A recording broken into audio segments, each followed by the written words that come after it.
What is up? This is the War Dog. Welcome to Comic Book Theater with my guest host, JR. What's going on, JR? What's up, War Dog? Hoo, hoo, hoo, hoo, hoo, hoo, hoo. And today we got the man that hates everything. Yes, he hates everything. It's Brian Camilli, the Milk Dog. What's going on, everybody? How you doing? Hate is such a strong word. All right, disagree. We're about accuracy. We don't mind if it's strong language. All right, so let me first off, I was watching this video by Young Rippa, and he was talking about Star Wars fans are really passionate about their canon, where Young Rippa is a comic book fan more than a Star Wars fan. That's what he said in his video, and he said that the Marvel and the DC fandom is a little bit more forgiving of canon than Star Wars. So before we even get started, let me just say, and this will just be a quick point. I can get back to this before I pass it on to John. With Star Wars, the one thing that I feel is it's movies. We all really pretty much focus on the movies, and it's like 6 or 7 movies that you had to watch before you made this sequel trilogy. And you could binge watch those movies today on Disney Plus in about a weekend. All right. So if you binge watch those movies, by the time you make The Force Awakens, you should have a really good idea of what Star Wars is all about, what direction to take it into. So that's all I'm going to say. I'm going to pass it on to John now. John, why don't you go? Yeah, man. I'll tell you right now, with my personal opinion on it is I've watched a few of Young Rippa's videos. He's got good production value. He's opinionated dude. I've disagreed with him several times, one time very publicly. And I think this is another time that we're going to disagree a little bit, because as far as canon goes, man, you got to remember that Star Wars, they had the original 3. They had a line of comic books. They've had a bunch of fan fiction. They have had comic books go from one publisher to another. All of these things have happened. And in that time, and look, DC and Marvel have Elseworld and What If, okay? So as far as canon goes, my thinking along those lines is What If and Elseworld. Whether you like it or not, they are canon. They're just canon that they're in an alternate reality. If you have the multiverse going on, then it's all kind of canon still. Whether it's been retconned or whatever. Now with Star Wars, I think we're in a bit of a different place, because you had Dark Horse printing up comic books for Star Wars, and Dark Horse is not owned by Disney, so they're kind of out with that. You know what I mean? That's why you've got the Legends and stuff like that going on instead of being canon. Well, didn't Disney take that all out of canon once they bought it? So I mean, basically that's all fan fiction at this point. Brian, you look like you want to weigh in. You got anything? Let me first just start by saying Star Wars, for me, begins with A New Hope. Star Wars, for me, ends with Return of the Jedi. I got excited when Episode 1 was announced, and then I went to see it, and then there was about 45 minutes afterwards when I walked out of the theater where I was in denial, and then about an hour after I was out of the theater, I was questioning whether I even like Star Wars anymore. And then it's been all downhill since then. So today, everybody's on the Mandalorian. You gotta watch it. Watch it. Facebook, memes, Baby Yoda. I've never wanted to punt a little green man so hard in my life. Just to grab that little thing and just punt it as far as I could. And the thing is I haven't watched it, right?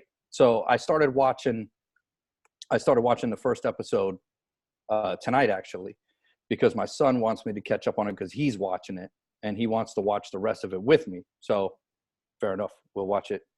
And the wife is going to take all the kids to see the new Star Wars movie, but I'd rather stay home with the babies. I'd rather change shitty diapers than go see shitty diapers on a screen. So for me, it's over. Like, it's been over. Like, I don't post a lot. Like, I don't like sit there and do a lot of posts where I'm like bashing Star Wars or anything, because it's just been over for the longest time for me. And as far as the canon goes, when you want to compare that Star Wars canon to, say, the fans with the canon in superhero movies, especially the Marvel movies, is you got two different kinds of fans. The Star Wars fans, it's predominantly moviegoers, and there's a lot more people that like just going to see movies than there is people that read all these comic books.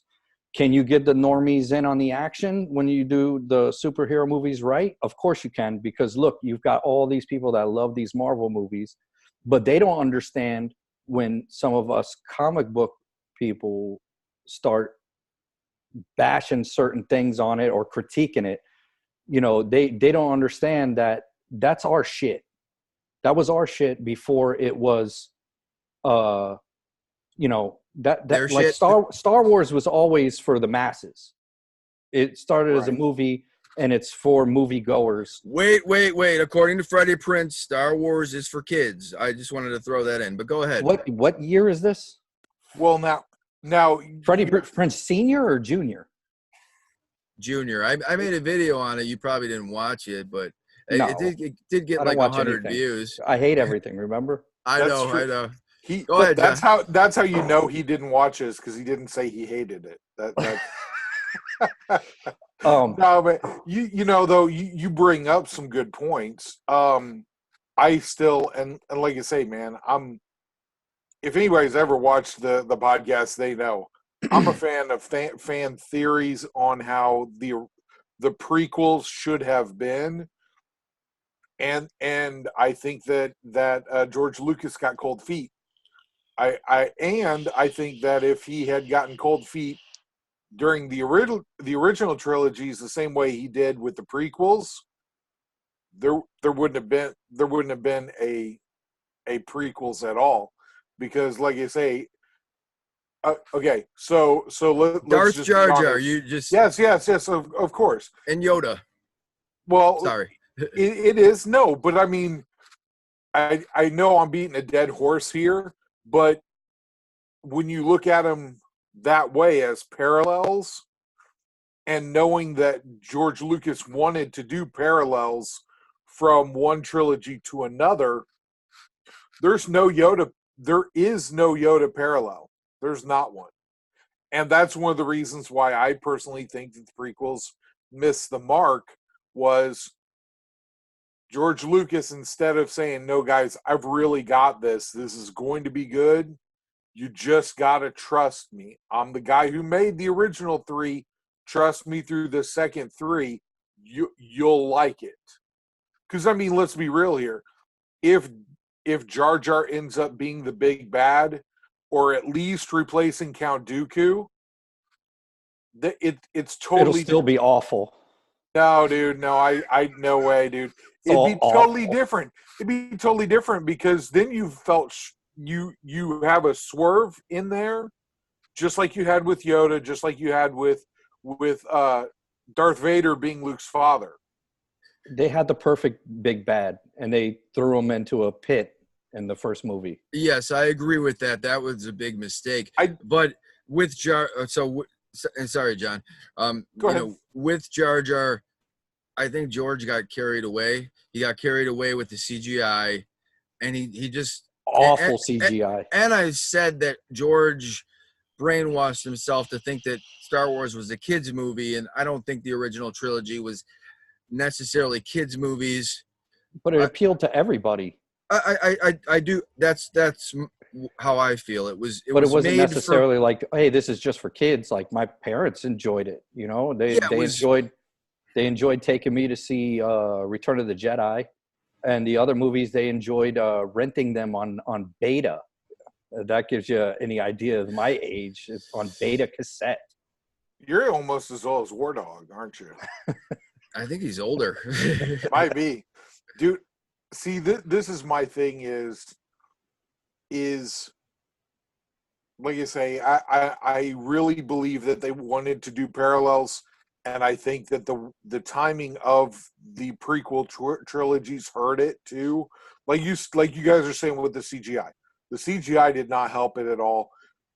But this is not an original theory with me, but I think we would all agree that if you go back and look at movies that use practical effects versus movies that overly CGI, the ones that use the practical effects almost always age much better than the ones that use a CGI. You know what I'm saying? Like okay, for instance, let's go classic movies. Clash of the Titans with the claymation type animation going on there. Before its time. Before its time. It was great, but it was its version of CGI, and a lot of times people look at that and they say it's pretty campy because it was kind of their version of CGI. Then you look at the Dark Crystal. The Dark Crystal, the puppeteers like really there with the actors, and again that was one of those where it's aged well. There's a reason why they revamp stuff, you know what I mean, and they bring stuff back like that. Then you see the new version of Clash of the Titans, and in my opinion, that's a dumpster fire. I didn't see it. I have no opinion. Well, you're not missing much, honestly, because it's 99% CGI, man. Honestly, I think that's part of the other reason why, and I'm going to go a little bit further off topic here, but keep it nerd related. I think that's one of the reasons why Justice League had such issues was their CGI was just awful. Everybody, to a person, the CGI was terrible in that movie. And there was no reason for it to be terrible. You can't tell me they didn't have the budget for it. They didn't use any practical effects hardly at all. I mean, what do you do with that? Well, Justice League is a good example, again, and going on the whole canon thing. I mean, because Henry Cavill's Superman is not necessarily what most people that recognize Superman, he doesn't represent that same type of Superman. He's kind of a darker version of Superman. And so like where Young Rippa was saying that, I agreed with a lot of what Young Rippa was saying, but when he said that DC fans aren't critical of the DC movies, I think he's off on that. Because I think a lot of people are critical of the DC movies. Marvel, not so much, because they've made really good movies. And it's like you had said, John, it's kind of an alternate universe. You almost have to just accept the fact that it's an alternate universe. Now, where I think Marvel has missed with canon, and we have talked about this before, is like Captain Marvel not introducing Marvel and then working into Carol Danvers. I think, I mean, this isn't canon related, but with Black Widow, that movie's being done too late. But and that's the same thing with Captain Marvel too. They had, I think it was me and Josh Shelton that talked about this at one point when that movie first came out. I still haven't watched it. You're not missing that much. That's the sad truth of the matter is you're not missing that much. She told me not to. She said it wasn't for me. So I get that. Fine. I get that. Now, mind you, too, this is somewhere where, and slightly off topic, I'll bring it back around, where Gal Gadot actually did it the right way. I don't know if you saw that or not, but she actually said, no, Wonder Woman is for everyone. She went out of her way to say that because she realized what a blunder it was that Brie Larson was like, that's not for them. It's not for them white guys. Okay, that's fine. Now, I went and watched it because, I've got a daughter. I was it was one of those deals. You just kind of go do it. suck it up and do it. It wasn't a horrible movie, but I will tell you, a completely forgettable movie. I look at movies and a lot of my entertainment stuff in value of rewatchability or whether I would consume it a second or third time. Their YouTube videos I'll watch 3 or 4 times. No, just because I'm certain I either didn't get everything that there was to get out of the video if it's informational, or it was so entertaining that I want to watch it again just because it was that entertaining. Now, and so in that way, Captain Marvel, if I never see it again, I don't really care. Almost every other Marvel movie I've watched several times. If I've watched Justice League more than once, it was by accident. You know what I mean? So having said all of those things, you go back to these Star Wars movies, and truthfully, or like you go back to Star Wars movies, even to get back to our original topic here. There's a reason why they're all over the television during the holidays. They're running marathons all the time on them. If there's a holiday weekend coming, Star Wars is on the tube, man. Guaranteed. None of these Star Wars movies feel like Star Wars to me. None of this new shit feels like Star Wars to me. It just feels like they're just pretending Star Wars. Like, well, they I watch A New Hope, mm-hmm. and I watch Empire. Today I watch Empire again, and then I'm gonna watch Return of the Jedi. And they all have this feel, and there's something that it makes me a certain way. It makes me feel when I watch it, and I get lost in it. When I watch these new ones, it feels like it's like I'm just watching like cosplayers are pretending Star Wars, and it's like, oh yeah, okay, whatever, nice costume. Well, it doesn't feel like Star Wars, and that Mando, it's good, but I only watched 3/4 of the first episode, so it's good. But I told my son right away, I was like, you like this? And he says, yeah. And I want to watch it with you. So when you get done with that, we'll watch the next episodes together. And I said, okay, cool. I said, you should watch like old Westerns, because that's what this is. I was like, this is not an original thought. This is just old Western. That's all it is bounty hunters. And yeah. And he's like, no, I don't want to watch no Western. I was like, okay, but I'll put you on some Clint Eastwood, some Man with No Name, and you'll see that 100%. This is the same exact thing. So that's my other thing, is this nostalgia thing that everybody does all the time. They're obsessed with going back and digging up nostalgia. It's lazy. It's unoriginal. They're trying to get. I feel like they're like, I'm their target audience, and they're trying to get me. And there's something inside me that just gets turned off by it. Like, no, you know what? No. Even this new trailer for the Ghostbusters, I was just like, oh, just stop. Bill Murray told you guys not to do it. I don't know how much money you paid him to be in it, but that's the only reason that he's in it. He thinks that it's awful. He thinks it's an awful idea. The only one who thinks it's a good idea is the Looney Tune Aykroyd. But when in his spare time, he's chasing ghosts and aliens and everything else and selling tequila. Love him to pieces, but he's a maniac. And then you got Bill Murray, that's like the voice of reason. And when you put Bill Murray in a situation on a project that he wants to do, like say Coffee and Cigarettes, an awesome independent film. If you've never seen it, it's like a bunch of short stories. But Bill Murray is in that, and he's brilliant. He's brilliant when he wants to do something.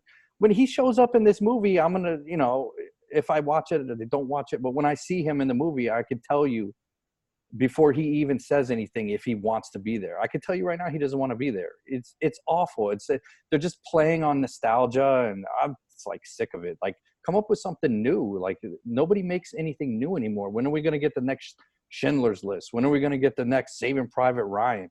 When are we going to get the next, like, okay, a different style movie like Big, right?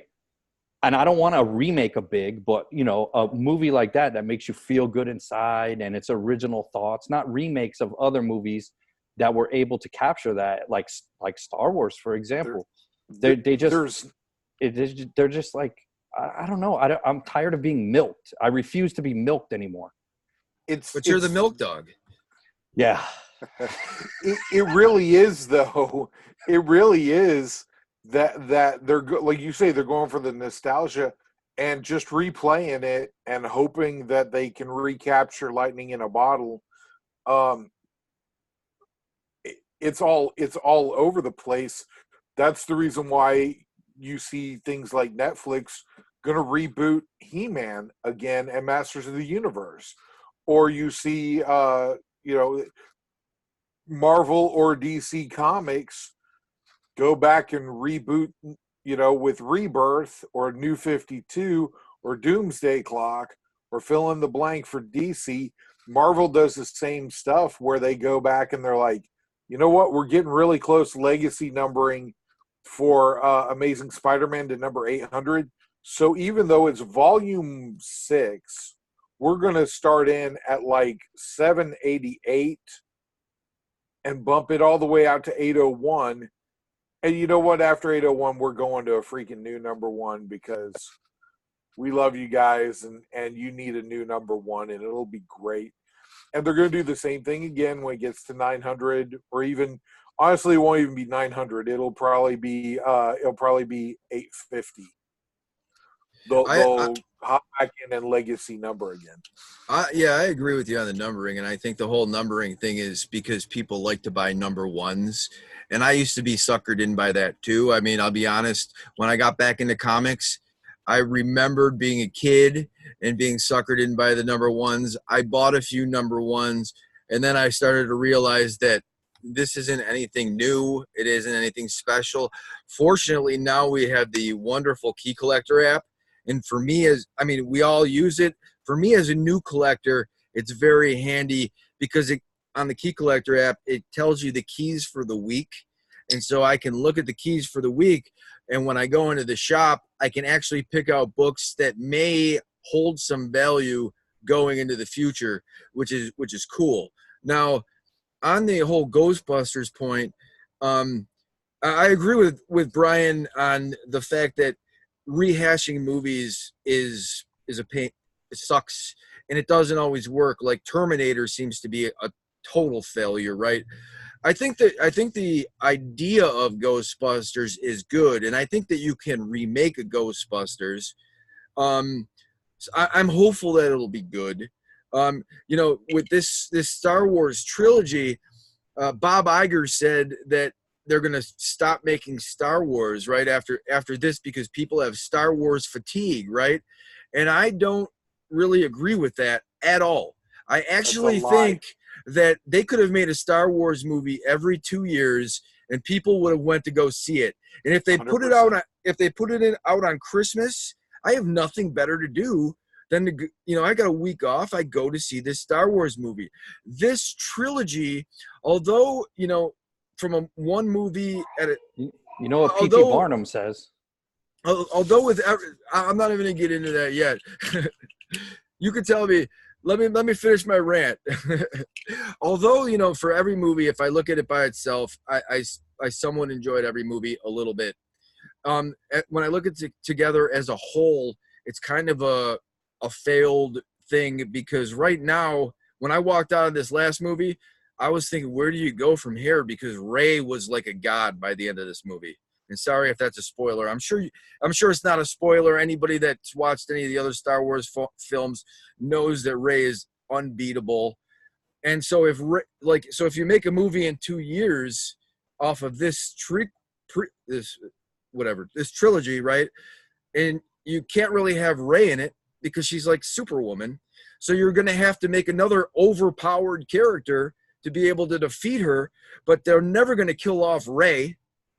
So, I mean, and I'm critical of Kathleen Kennedy and the people at the top. I think they failed. I think the one thing with The Mandalorian where I kind of disagree with Brian is it's a little bit fresh. I agree with you on the Western thing, but it's a little bit different. It's a little bit out of what I expected. And I know you want to punt Baby Yoda. And Baby Yoda, when I first saw him did not appeal to me at all. I thought, oh God, this is going to be terrible. But as the story's gone on, Baby Yoda has really grown on me. And John and I talked about it last week. Like, what if they go to a planet of Yodas, right? I mean, your mind would be blown because nobody knows about a planet of Yodas, right? So I'll stop my rant. I mean, Brian, there's no Yoda does. The reason we have to call him Baby Yoda is because Yoda doesn't have a designated species.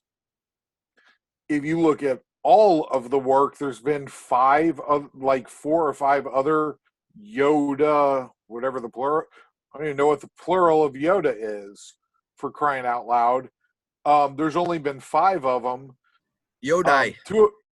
Yodai. We'll go with Yodai. Todd's a writer. He's a professional writer, so we'll go with Yodai because Todd. I was always under the impression that Yoda only looked like that, right? Little and decrepit like that because he was so old, right? Because his species or whatever lives to be that long, until the prequels came out, and then you're like, oh, I guess he's always little like that and always looks like a little old baby. You know what I mean? But yes, I felt like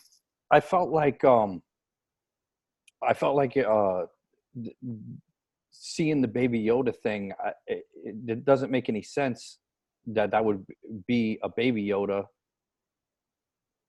But then I guess that's how they look. Like they just come out looking old, I guess. But see, that's the point. Nobody really knows. Nobody really knows. It's all conjecture right now. It's all us guessing. And I haven't gotten to that episode yet. And it could be adorable when it comes up in the episode, but just people's memes, it's enough already. Enough. Yeah. Well, I mean, he is definitely taken over social media for sure. Well, let me just say one thing. Baby Yoda takeover. Favreau is the writer of this, right? And I actually, I have Disney Plus, right? I paid the money. I love Favreau. Yes. So Favreau wrote this, and then there's multiple different directors, and I think all the directors have done a fairly good job. I don't think every story is perfect, but I like Favreau. And I went back and I watched Iron Man #1, and that's what started the whole Marvel thing, right? And Favreau I think he was the writer and director. And I was blown away. I mean, I never thought about going back and watching Iron Man #1, but because I had Disney Plus, I went back and watched it, and I was blown away with how good it was, So I have hope and faith that Favreau knows what he's doing. Look, Iron Man #1, if they had not hit the home run that they did there, we don't have an MCU at all. You wouldn't have had anything. Yeah. I mean, and honestly, this is something that I took from the tribute to Stan Lee that I watched last night. I don't know if either of you guys caught that. It was good. You're going to have some people that are going to hate on it because it's Stan Lee, and some people just, shocker, some people hate Stan Lee. They think that he stole from people. They think he was a crooked dude, whatever. Man, that's on you if you feel that way. I recognize him for what he was, which was one of the best promoters of comic books, which is a medium that I love. And without him, without Stan Lee, again, kind of like Favreau, there's no MCU, there's no Marvel Comics, there's possibly no DC either. Because, I mean, they kind of had to have each other there in the 90s. Otherwise, nobody's surviving that crash, in my opinion, because there was just too much garbage going on. They had to have crossover events and stuff like that. Anyway, back to Favreau and Iron Man, dude. Again, if they did not absolutely kill it with casting, writing, directing, the whole 9 yards there. We probably don't have the podcast that we've got right now. You know what I mean? There's a lot of stuff that hinges on them killing it there.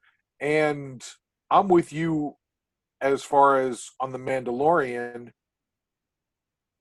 it's definitely a Western feel to it, for sure, 100%. To me, that even harkens back and pulls in people who used to like Firefly back in the day. I'll have to check it. I haven't watched it. You've never watched Firefly. All right, Todd, we've got to stop the podcast right now so you can go check out Firefly, and then we'll finish up the podcast. Sorry, John.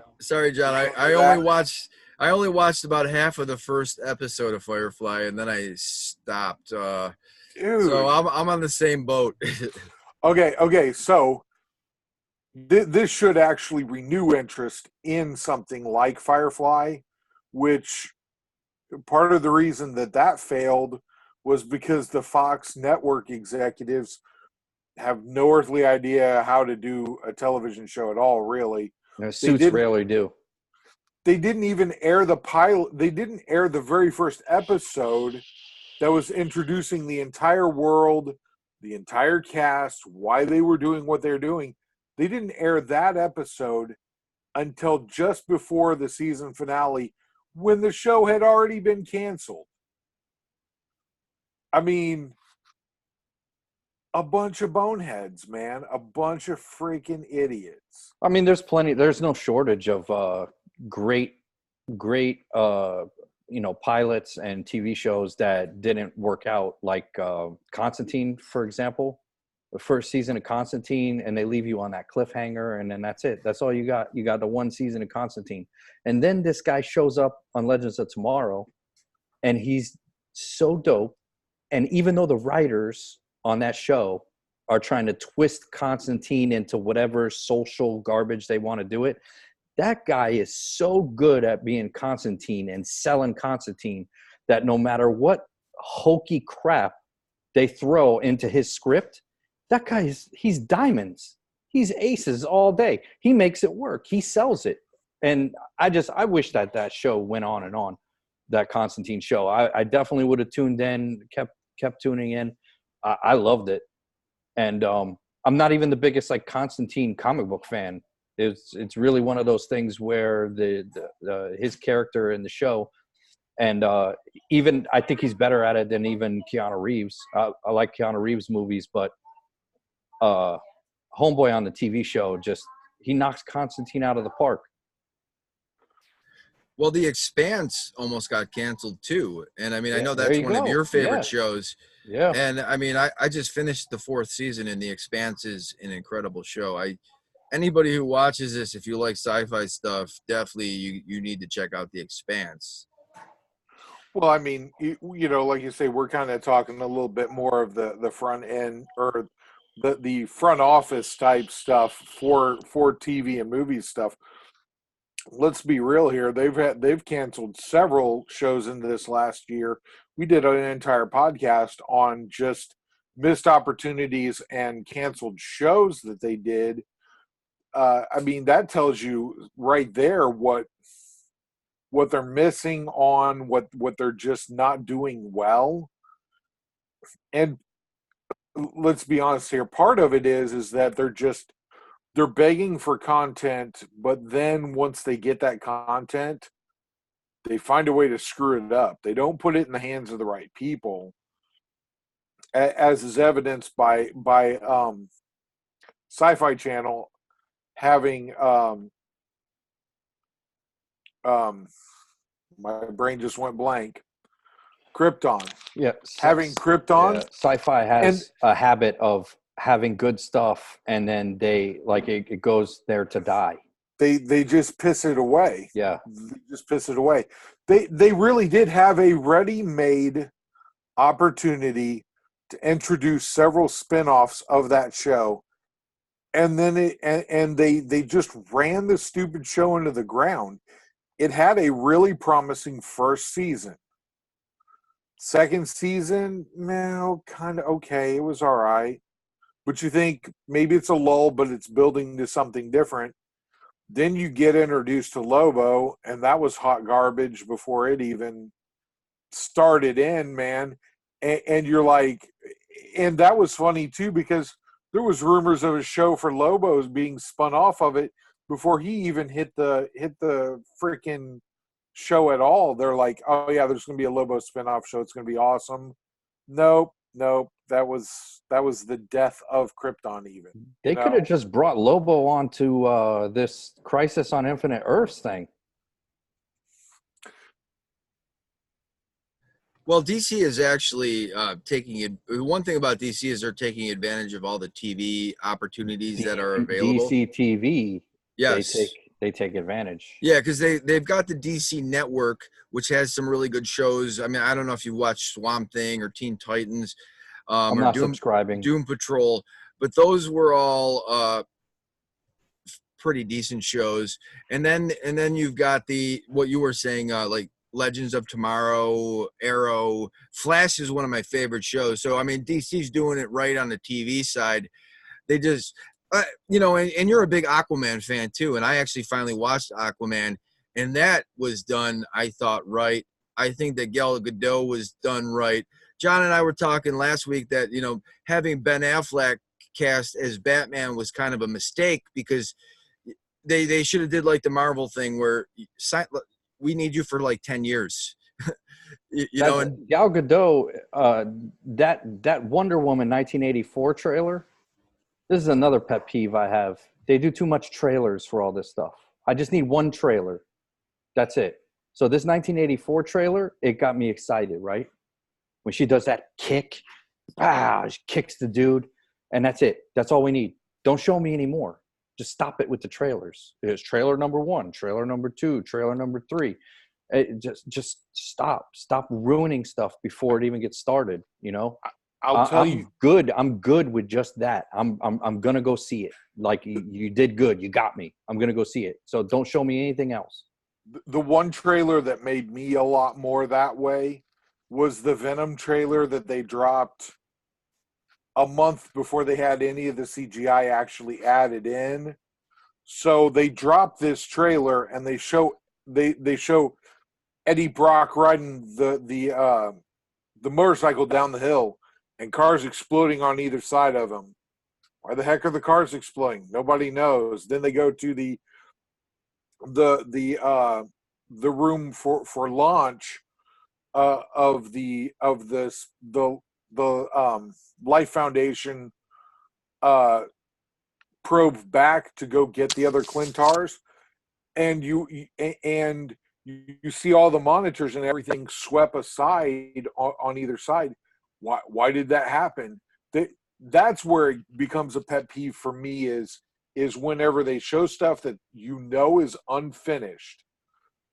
It wasn't even finished. You're not getting anything close to what the final product is. The other thing that irks me is whenever they show you a bunch of stuff that will never actually make the movie at all. They're just there for fan service during the trailer, and then you go to watch the movie and it's just not there. That's one thing that actually has me worried about them with the Wonder Woman 1984. Wonder Woman shows up in the Kingdom Come armor with the hawk and stuff, all that stuff, and all decked out. It worries me that that's just there to hook me into wanting to go see it, and they have no intent whatsoever to pay it off. I think maybe it's just a little fan service, so you could see what it would look like, you know, live action. We all know that they're probably not going to do Kingdom Come, right? There's no way that they would do Kingdom Come. Kingdom Come, nothing's set up for it. Kingdom Come could be set up very easily, though. To be, in my opinion, it could be set up very easily, because all you have to do is have that on a TV. Well, I mean, I really don't think that they're going to pursue the Justice League the way it was set up from this last Justice League movie. They're not going to. I don't think they're going to pursue that at all. My understanding is, and correct me if you know better than I do, Flash has been put on ice. They're not doing the Flash movie anymore. Good. Oh yeah, no, I know. I really think casting of the Flash was poor, awful, and the way. Look, man, we could sit here for the next 2 as long as the runtime was of that movie, and panned that movie for almost every decision that was made in it. And we still wouldn't even touch the surface of why the movie was awful. Now, there are people out there that love that movie. All I know is those people have really crappy taste in movies. I liked seeing them all together. I think that's more of the idea of the movie. It is. And It's there's the some idea. great scenes, you know. It's like that's what happens when you have somebody that doesn't have a clue about comic books making a movie. Yeah. Like they don't and this is where they start saying that the fans is toxic fandom and calling me toxic fandom and everything and put in labels. And listen, everybody wants to label stuff and they're labeling it all wrong and they don't care if it's inaccurate. It's not that I'm being a toxic fan. It's that they don't know the source material. And this is why it come right back to the original thing about Star Wars fans. Young Rippa talk about Star Wars fans are less are more critical because the canon is out there for everyone to see. With the superhero movies, the canon isn't out there in the movies anywhere. You have to go read the books. And that segment of people is, of course, smaller. There's a smaller number of people that are going to go read the books first or that collect comic books. So then our segment of people that actually read these books and we get, I wouldn't say offended, but we get our panties in a wad about they didn't do this in the movie right. It's because we invested our time into these comic books. We got excited because they're going and making a live action of these comic books. And then we don't get to see any of the scenes that were actually in the comic books and they ruin everything. To me, they ruin it. To the average Joe who just wants to take his kid to see an action movie, they think it's all puppy dogs and ice cream. It's super fantastic time. And you and I disagree on this, and I know we've discussed this. We've had discussions like with the Infinity Gauntlet. I thought, or Infinity War, right? I thought Infinity War was a great picture. I never read the Infinity Gauntlet. The first time that I ever saw it was the movie. So I watched the movie, and then I think it might have been you that said to me, you need to read the comic, right? So I read the comic. So I got two different really awesome stories. Now, there are things from the original story that I would have liked to see. Like, I mean, I know Silver Surfer. I mean, I like Silver Surfer. That would have been cool. I know that's a whole marketing business thing, right? Adam Warlock not being in it. I mean, he was a major part of the Infinity Gauntlet series. And I don't think anybody owns the rights to him. It would have been nice to have him, but his whole arc in the comic book was him and Silver Surfer, him telling Silver Surfer, wait for the exact time. And in these movies, it actually became Doctor Strange telling Iron Man to wait for that perfect time. So they took that out of the comic and put it in the movie, but they used the characters that they had available. Yeah, they gave stupid Ruffalo the Silver Surfer entrance, which pisses me off more than anything. The dumb Ruffalo. I can't turn into the Hulk. Just get out of here. Just fire that guy. Get somebody good. Anyone. I don't care who it is. Anyone else. But what a wasted. All Disney had to do was be patient. Give it 1 year more. Not even 9 months. They had Silver Surfer, Galactus, the Fantastic Four 9 months later. It was a done deal. They couldn't just wait and then get them. And then that's how you introduce the Silver Surfer and you actually keep it a fucking secret for once. And then you have him just like the comic book. He bashes through the sanctum and he's with Doctor Strange and he's like, they don't know who this guy is. This silver dude just bashes into the building and and there you have it. And then you got Galactus coming in and it's like Galactus actually gets introduced as it's another big bad introduced, but they actually need this big bad to fight against Thanos. everything would have got introduced, and then after the Infinity War is over, then you've got the mix. But then these people are already introduced, and boom, you've lined up your phase 4. Now it doesn't matter. You could kill all the Avengers because you're going into Fantastic Four anyways. Phase 4, Fantastic Four. Dude, listen to it. It's beautiful. If I was a marketing guy, we're going into phase 4, and then you just have the logo for the Fantastic Four. It's phase 4 with the Fantastic Four logo. Those fucking people at the convention would lose their minds. They would lose their minds over it. This is two concerns that I have about trying to do a more comic book accurate movie for the Infinity Saga there, those two films together. One is you end up with a convoluted story that can't be told even in 2 movies. So yeah, you bump it into a third. That could work. I grant that could work, okay? But you end up with a more convoluted story. So you already have a cast of people that didn't get a whole lot of screen time, didn't get a whole lot of lines. You end up with people that kind of show up there, and it's a little underwhelming that they're there even. You know, that's one of the things that cracks me up on Facebook was, you know, whenever the sorcerers are bringing in the army, the good guys, and then people have edited in even more heroes from other, you know, bringing in Batman and Superman and whatever the anime people are. I think all of this stuff, bringing in Ghost Rider and everybody else, that introduction just to the battle scene could have went on another 5 more minutes.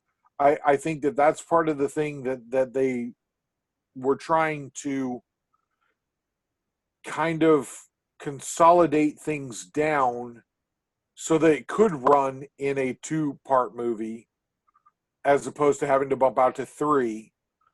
The other thing that I worry about with waiting off another 9 months is, yeah, you add everybody in. Yes, it's a lot more comic book accurate, but I personally believe there is going to come a point in time where the general public will be superheroed out. But it was no way 9 months was going to do that with these films. I'm saying though that you're pushing things off. You continue to push things off, and eventually we get to that spot where people are like, "Yep, not doing that anymore. I'm just done with superheroes. Let's go back to westerns, or let's go to monster movies or something like that instead." You know, that it's the same thing with zombies. Why do you think Walking Dead comic books, Robert Kirkman saw the writing on the wall? He's like, I'm done. We're going to go do something else. I'm not. Me personally, I was fatigued. I was fatigued with exactly the way they did it. The way they did it has me fatigued already because they don't wait. And it's like, oh, you got the Captain Marvel, which I got uninvited to. So I didn't go see it anyways. But still, it was like, boom, this movie, and then boom, in this movie, and then boom, in this movie. It's like every 5 minutes, I got to go to the theater and spend $50, you know, $25 popcorn. I sneak everything in. I got a utility belt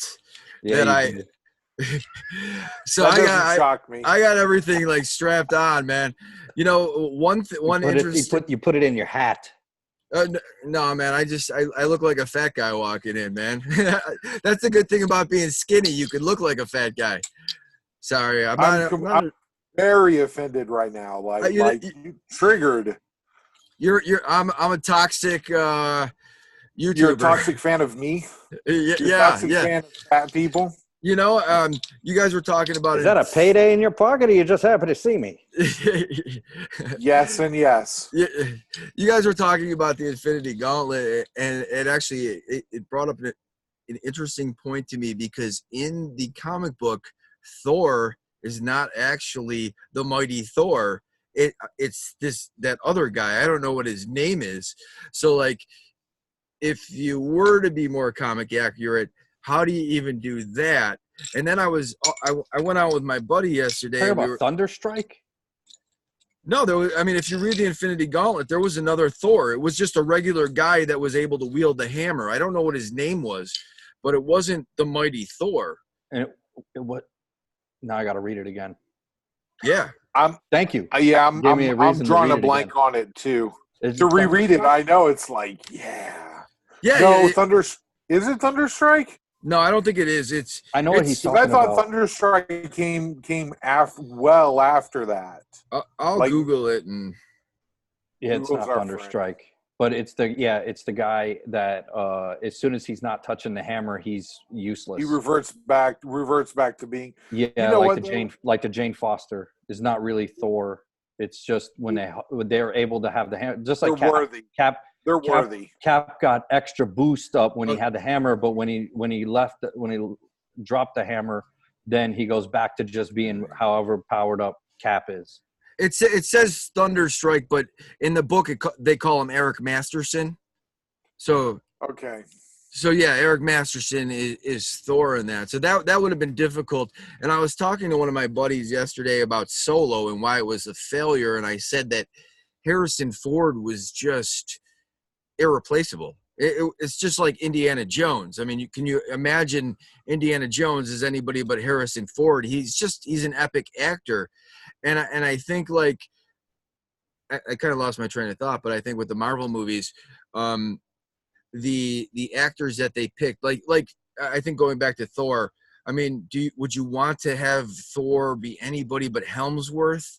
I thought Hemsworth did Not an anymore. amazing job. I thought Not unless they do, like you said, like the Eric Masterson, or you got Beta Ray Bill. You put his statue up in Guardians of the Galaxy, or no, Ragnarok. Yeah, I mean, his statue was up. I mean, you've introduced him as something that's in the MCU. Bring it. yeah, that's the one thing. I mean, Marvel really did well was casting. Even I think in their Netflix shows, people will disagree with Iron Fist. I didn't have a problem with Iron Fist. Don't come into my house and beat the shit out of me. But I thought Marvel did a great job with casting throughout this whole series. The saddest part to me is that the guy that plays Daredevil isn't going to be like Daredevil in the next movie, and the guy that plays Luke Cage isn't going to be Luke Cage in future stuff. Is that confirmed? How do you confirm that? Because they all signed contracts that they could appear in movies if Disney wanted them to.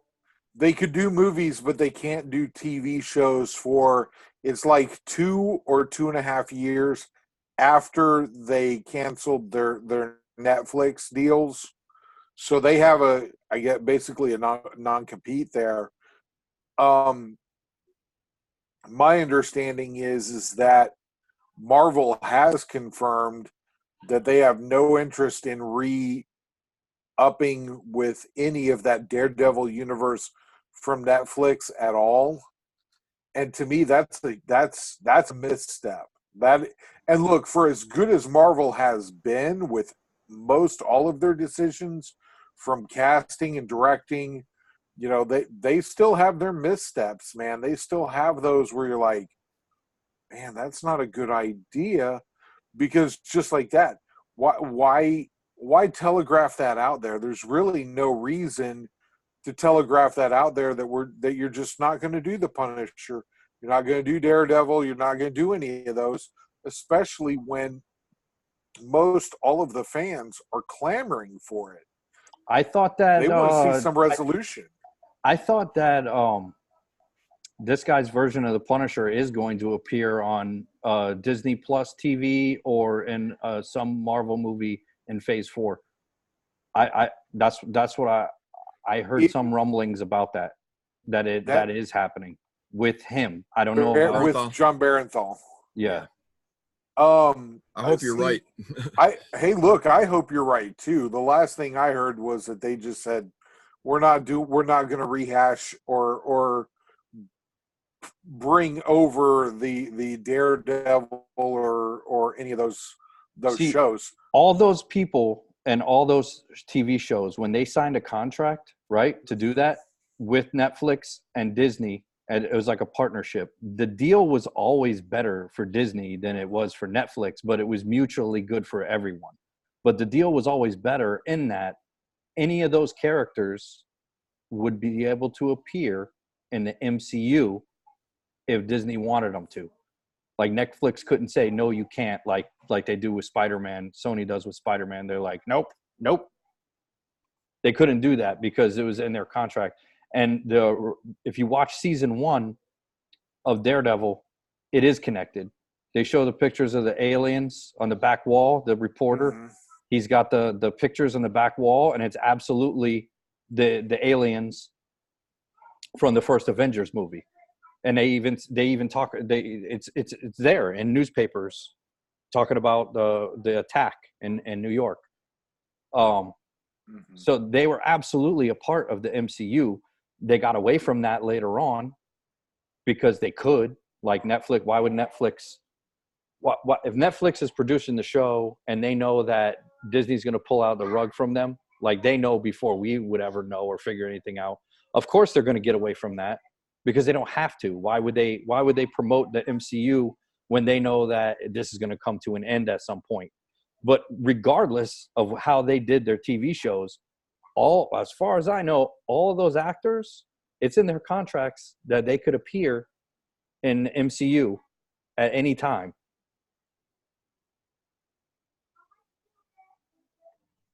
Oh, sorry, I was pulling a Todd. I was having an issue with my mute. Yeah, actually, I was looking here, and it does look as though Kevin Feige is the one that said they're only going to do shows that will perfectly tie into the MCU. So that's why things like WandaVision and the Loki show and stuff like that are going to be the only ones that they deal with. If they can't, I mean, and again, he could be blowing a little bit of smoke there, but it sounds to me as though unless they find a perfect way to tie them in to the MCU, that they're not going to revive them. Now, hey, let me ask y'all something. Do you remember in I forget which movie it's in. It might have been The Winter Soldier, but anyways, Nick Fury's getting chased in his SUV, and then a white box truck comes, and it smashes into the bad guys that are chasing him, and they save him. But then when you're watching the movie, I know where you're going with this. It's like they make a point of showing that truck like it was on purpose, but you as a viewer are just like, you play it off like, oh, okay, so it was an accident. It was an accident. But then Kevin Feige came on and he said, yeah, that you want to pay attention to that truck because he said there was somebody special with a certain special set of skills that was driving that truck. But then we never heard anything else about it. Like people were speculating that it would be Moon Knight. No, it was Daredevil. People were speculating that it would be Punisher. People were talking about, maybe Thomas, because this is before Bernthal was cast. They were saying, maybe it's Thomas Jane is going to return as the Punisher in the MCU. People were saying that it could have been like, some people were saying like it could be Taskmaster, but why would Taskmaster help Fury? But, people were just like going bonkers with that. And then all of a sudden it just stopped. It went away. Marvel never did anything with it. The same way they teased Adam Warlock and Guardians of the Galaxy. And then he's going to show up. They never did anything with it. And it's like, dude, the Infinity War is over now. Now you're going to bring Adam Warlock for what? Well, I mean, for what? They're going cosmic, man. He was invented just for the Infinity War. Why? I know it. Who cares? I'm with you. But I'm toxic fandom. No, I know. Hey, look. You look toxic. You look toxic in that suit, man. I'm toxicating. Intoxicating. And that's the word we were looking for, intoxicating. Look, I'm with you that they missed a couple of opportunities. To me, missed opportunities go basically as follows. If they wanted to do Captain Marvel, it should have been a trilogy, and they should have started it like not maybe right after Iron Man, but they could have started it after Iron Man 2, somewhere in there. It gives it more time to breathe, And then if you want to bring Carol Danvers in as Captain Marvel, the first movie, and again, guys, you can go back and look. It was me and Josh Shelton talking. I want to say that Todd was on assignment or stuck in the basement or something. I can't remember exactly what. Probably in the basement. Garage, frozen. Probably. But you know what I'm saying? Like they literally could have done a trilogy for that and could have got people invested in it. It was just that it was like, oh crap, we need Carol Danvers in now, so let's hurry up and get her an origin story in before we drop the end of this, where she's going to show up and help I don't save need the day. Carol Danvers for anything other than Ms. Marvel. And if they're not going to do Ms. Marvel in the onesie, and then I don't care to see it. I really don't care to see Brie Larson wearing that, anyways. Actually, not that she wouldn't. Actually, you know, I finally watched that movie, and I don't think is so terrible. And I can forgive Brie for saying what she said, mostly because I could turn the volume off and still look at her and be happy at how beautiful she looks, right? Sorry about that.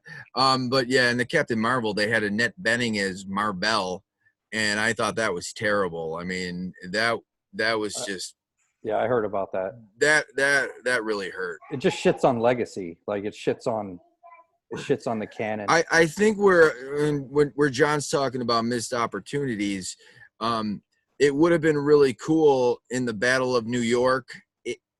That would have been an awesome place to bring those Netflix characters in, because that's where they're from, right? Hell's Kitchen.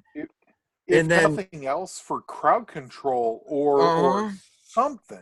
Oh yes, yeah. I mean, could you imagine the uproar if Luke Cage and the Punisher and Jessica Jones are fighting in Daredevil?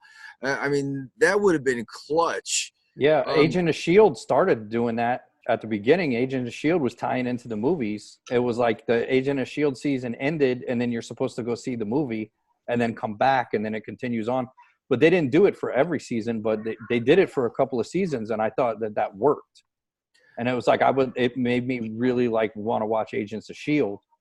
more, even when the show wasn't doing as good as when they started bringing like what was it, Ghost Rider and stuff like that.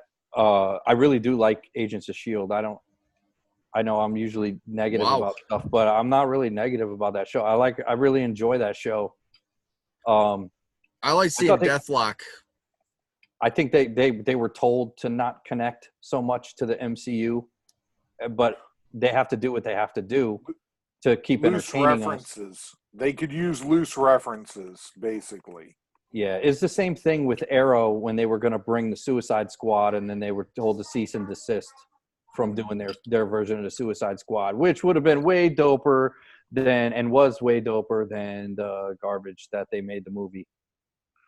Well, I mean, look, there, for some reason, it feels like a lot of these entertainment corporations, they've got their different sections. They've got TV, they've got movies, they've got the publication aspect, all of these. And instead of all of them working in concert and working together, a lot of times they work against each other.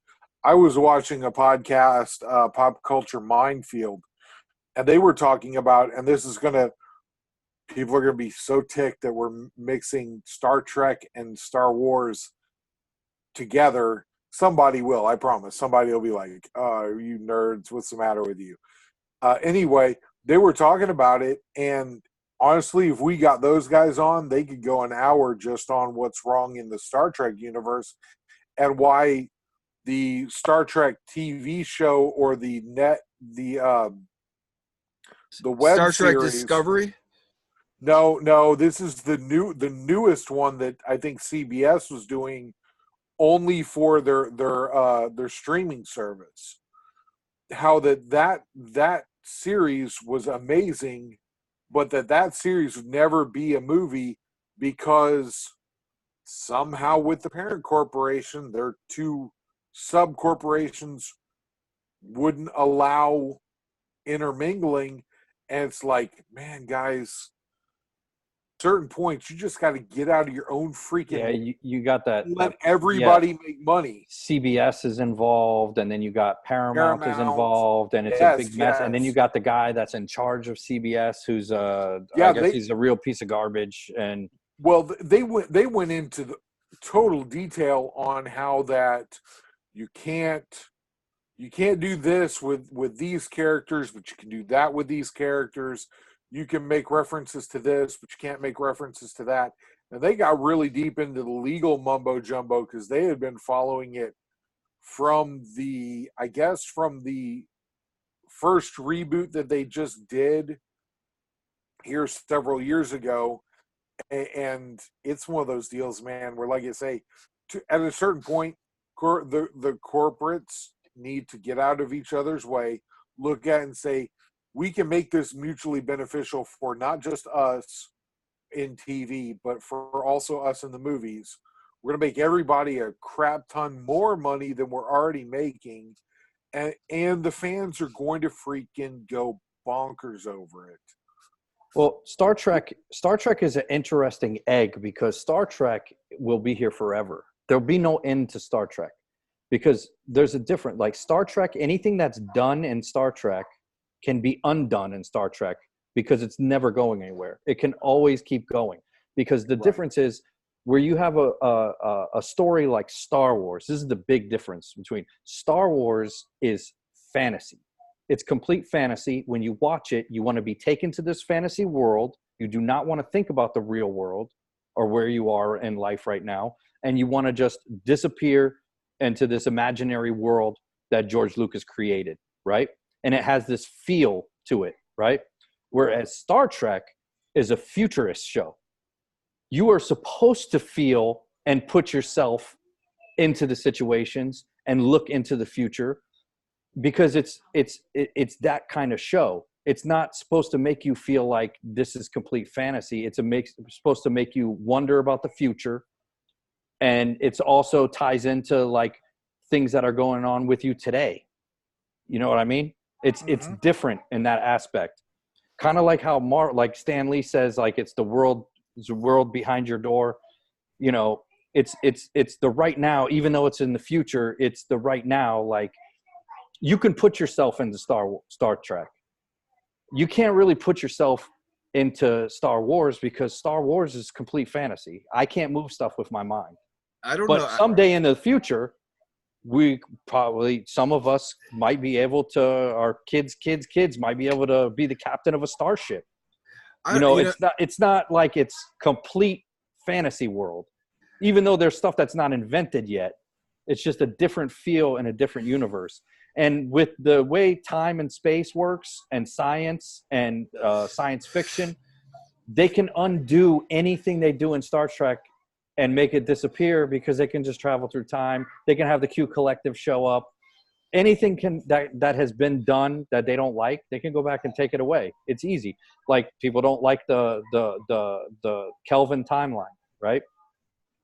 They explain it away. Oh, but it's a different timeline. So relax, Star Trek purists, because it's just the Kelvin timeline.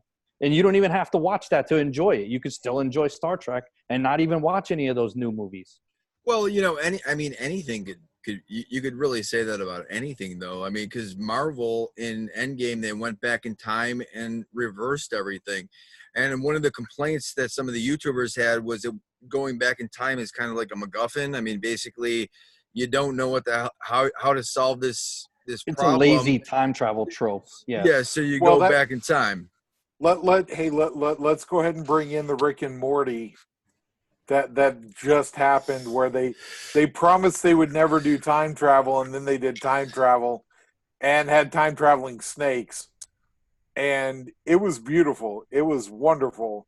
If you have now, I'm trying to think here. It's one of those deals where, like you say, time travel is one of those really easy. Well, we screwed this up, so now we're going to time travel. Here we go, and fix everything. And then they don't address what what the elephant in the room is, which is they wrote themselves into a box. They're in a corner, and then they don't know how to get out of it. that's exactly That's a it. J.J. Abrams thing. He does that. He's really good at starting things, and it's horrible at finishing them. Well, Where's the fucking smoke monster? You know, but well, look, I loved Lost. I've watched it like 3 times. So I love Lost too, but yikes, that ending. Yeah, the ending was a little weak, but you know what? The show was it wasn't as bad as Game of Thrones, in my opinion. It made everybody forget about the ending of Sopranos, though. Oh, yeah, see, which I don't even have a problem with, but a lot of people did. I don't have a problem with it either. With Sopranos. with Star We're Wars. getting really old school here, though, guys. Getting super old school here. I see what you're saying about Star Trek, because I mean, basically you could just have a whole new crew doing all different things, and just imagining the human race existing throughout time, right? In Star Wars, and once again, John and I have discussed this. One of the things about Star Wars is that the diversity of the aliens and stuff.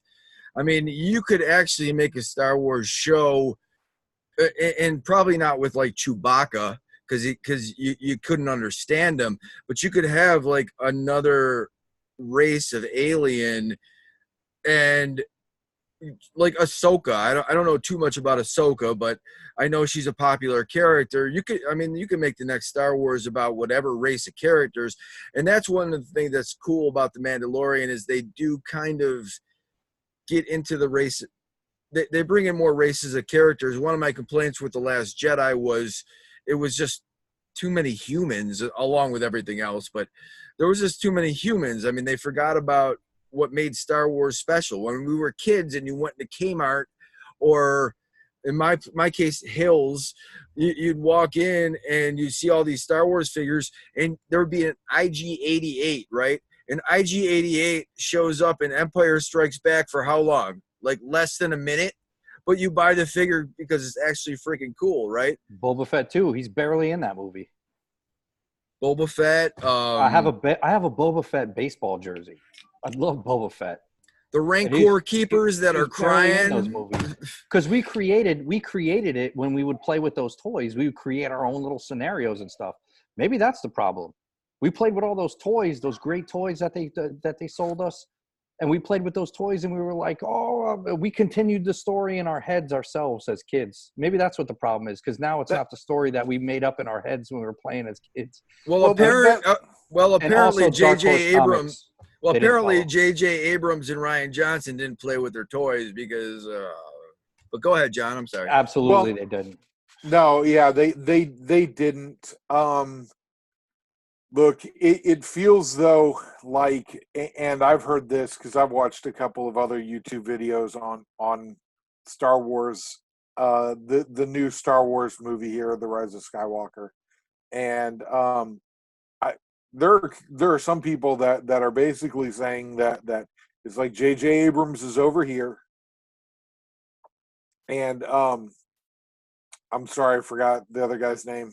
Mine just went. Ryan Johnson. Ryan Johnson, thank you. I wanted to say Rain for some reason. Something like that. Ryan Johnson is over here, and whatever J.J. Abrams did, Ryan Johnson had to flip it. And then in this movie, J.J. Abrams is back, and he's like, yeah, I don't care what you did over here. We're coming back to mine, and I'm shoehorning it in, and you can just suck it. That's kind of the way some people have said that they feel that it wasn't even a real trilogy that way. That was what one of the issues. I saw the movie, and this goes to the top, and I always bitch about Kathleen Kennedy, and they failed at the top. I mean, one person should have wrote this whole trilogy, and it would have worked out. I mean, you had J.J. Ryan, and then J.J. comes back and tries to retcon everything and cram it all into one movie. And the other thing is, and I had said this also before, it didn't have to be a trilogy. I mean, you could have made this movie and made another movie. There was nothing set in stone to say that this had to be a trilogy. Yes, it did, because they wanted trilogy money. They wanted a nice round number They thought that they could just throw shit at the wall and see what sticks, and everybody would buy it. And nobody wanted the Rose Tico toys, so now there's no Toys R Us. You know, nobody wanted it. Well, If they would have put IG-88 in, and then we would have been at the stores getting them new IG-88 toys. Hey, there's IG-11 in The Mandalorian. You got to check it out. I think I saw that in the first episode. Yeah, he's dope. Well, and see, just like that though, they kind of, going back full circle here on the podcast, they're not appealing in the right way to people's nostalgia feelings. They're appealing to it in the wrong way in a lot of cases and falling flat. In other words, just like you guys are saying with the toys, if they came out with some killer toys, some new aliens, some of these things to kind of spark your imagination, that'd be great. But they're not doing, like you say, they may be trying it, but they're definitely falling flat.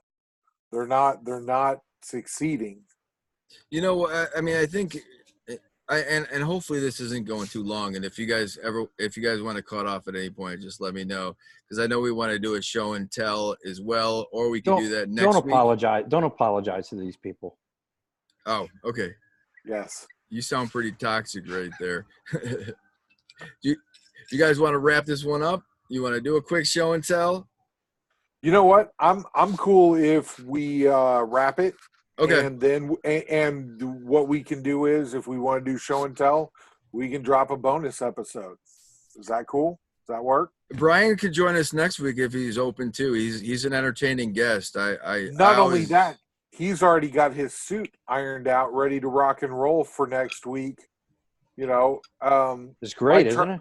Yeah, might try a different tie, but other than that, man, everything else is golden, man. Curl up the mustache too. So we're gonna do the show and tell? Dude, I say we do it as a bonus. Hang on. Let me go. Here. We can do the. Are you okay with doing the show and tell? I mean, we could do a quick show and tell about our highlights for the year. What happened? Nothing. We're good. We're good, man. Oh, I'm good. I'm ready to rock and roll. I love the suit. The suit is. Excuse you. What? Dude, are you a senator or something? What's up with that? Yes, I'm a senator. No, if he was a senator, he'd have his pants hiked up all the way to his boobs, I'll have my basketball shorts, yes, all the way up. I didn't tuck my shirt into my basketball shorts either, if you were wondering. Oh, okay. Right. I'm good with that. All right, well, let's just wrap this one up then. We can do another episode. Oh, I got my stuff. All right. Go ahead, brother. No, we can do whatever you want. No, I'm fine. I'm. Nah, I don't want to show it now. All right. Okay. But you got something really. Just so you know, I hate everything now. Yeah. So let's have final thoughts then. Let's have some final thoughts. So, Brian, what are your final thoughts on what we've discussed? All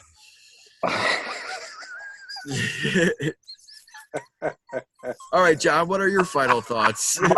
Oh, brother, man. Okay. My final thoughts: like, share, and subscribe. Do us a huge favor, for real. If you listen, you like. If this helps you cure your nerd-related insomnia, share it with somebody else. Somebody else is also suffering out there. They need to hear the podcast. That's what we're here. We're here not to protect, more serve than anything else. That's my final thought, man. What's yours, Brian? You got anything besides your whoo? I'm good, man. This is a blast.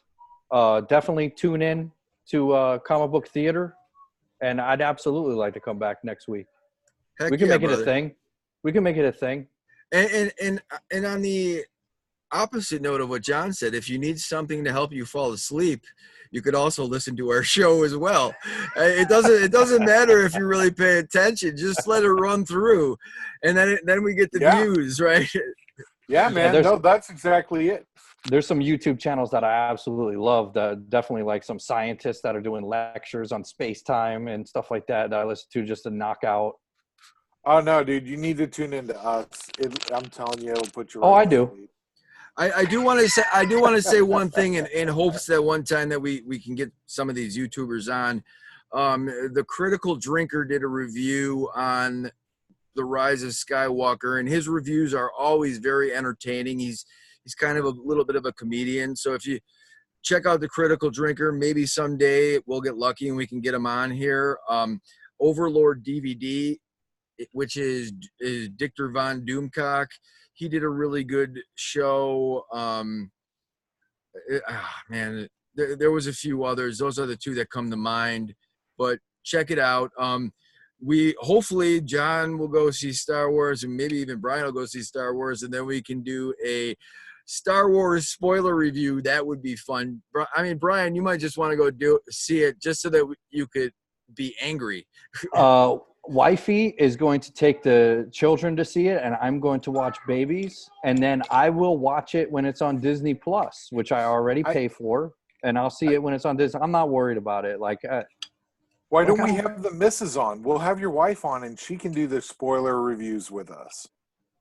All right, yeah, we should do that. I'll be on it too because I don't care if they're spoilers. Like I could care less about Poe Dameron and Finn and Rey, and I don't care. Everybody that I liked and I cared about are dead.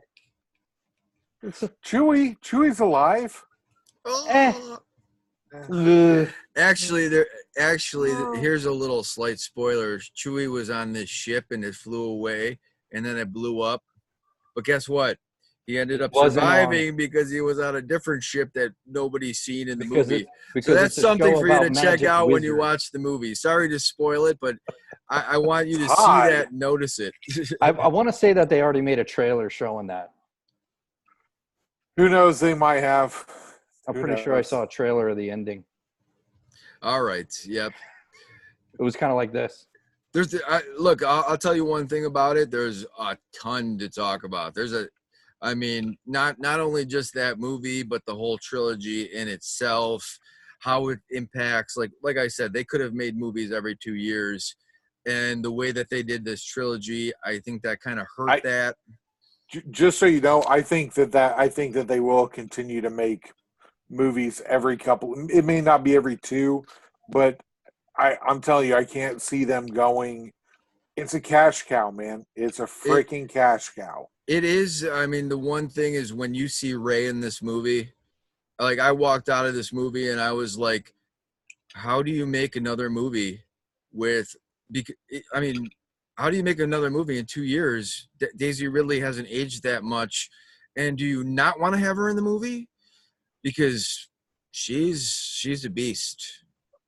Why does everybody come alive so much more when it's supposed to be ending? I don't know, man. We're honestly, you know what it is, Brian? We're relieved. We're relieved that we don't have to mess around with it anymore. We're just relieved. It's like so then everybody comes alive. Do you have to capture this feeling, this moment right here? And if you could, and you could bottle it, and we got to bottle it up, and do it at the beginning, or just start the show saying goodbye. Let's restart the show. No, I agree. Some of the best conversation usually always comes after the show is over, or before we start. Okay, hey, here's a great idea. If you want to see outtakes from the show, you want to see before and afters, leave in the comments on YouTube. Do that for us, and then maybe this time next year we'll be running a best of, or we'll be running a blooper reel instead of doing a review for a Star Wars movie that's not going to be. I thought the whole thing was blooper reel. It pretty much is. I felt like we were on Cannonball Run. If you want Brian to dress like a woman, please leave it in the comments, and maybe he'll actually do that because he's pretty crazy. I think I could pass. I think you can pull it off. I'm transitioning now as we speak. Yeah. I wish I had that hair.